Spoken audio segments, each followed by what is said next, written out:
Fred again has emerged as one of the most exciting and innovative talents in the music industry today. Many people, like myself, feel like he started blowing up out of nowhere, and his name is suddenly everywhere. This is the story of Fred again.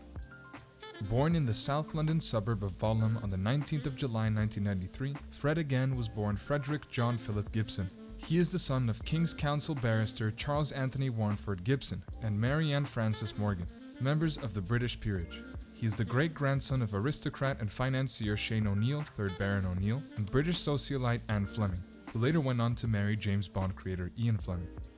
While attending the private boarding school Marlborough College, he'd often ditch lessons in favor of going to the music room. "I was fortunate enough to not even be slightly good at anything else," he says, "so I had clarity of focus." Aged 16, Fred connected with his neighbor, a musician who was running an a cappella group out of his studio. This musician turned out to be the legendary music producer Brian Eno. Since then, Eno has acted as a mentor to Fred and encouraged him to focus on his own music.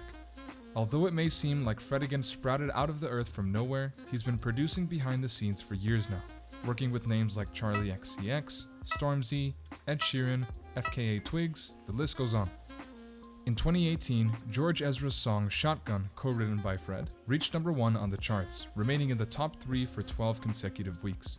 Later, in the same year, Fred was also credited with co-writing Solo by Clean Bandit featuring Demi Lovato, and gained further success with Rita Ora's song Let You Love Me.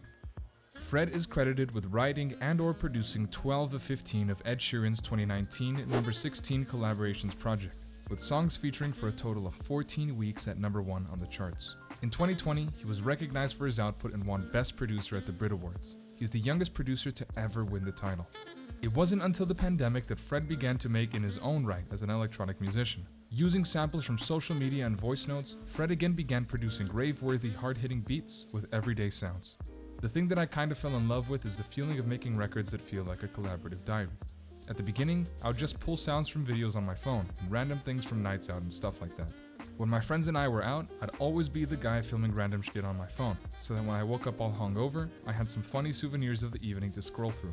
Fred released the first of these albums, titled Actual Life, April 14, December 17, 2020, in April 2020. The album did well, but was far from being in the mainstream. It featured at 7th in the Australian radio station Double J's 50 Best Albums of the Year. Fred followed up with a second project, Actual Life 2, February 2, October 15, 2021, further solidifying his status as a solo artist. The project continued to chronicle his personal journey and included collaborations with several notable artists, such as FKA Twigs, The Blessed Madonna, and Baxter Dury. Fred's breakthrough was right around the corner.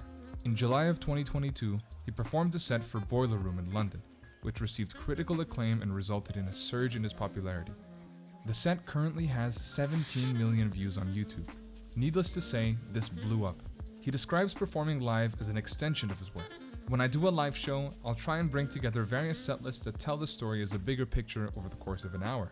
The same week, he released the single Turn On The Lights Again with Swedish House Mafia, which samples Future's 2012 single Turn On The Lights. Fred went on to release his third album, Actual Life 3, on the 28th of October 2022.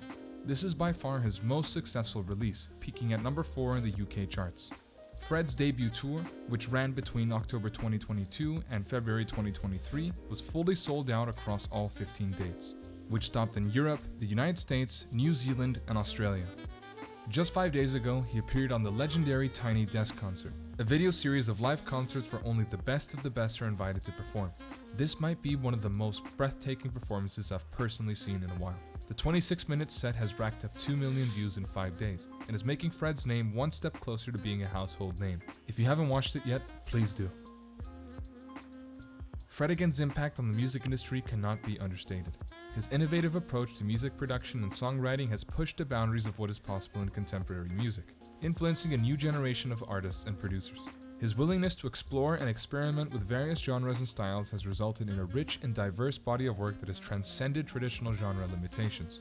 This openness to new ideas and sounds has paved the way for a more inclusive and innovative music landscape. Who knows what's next for Fred? I personally believe that he will undoubtedly be one of the staple names in music for the foreseeable future. The whole track at this point comes from...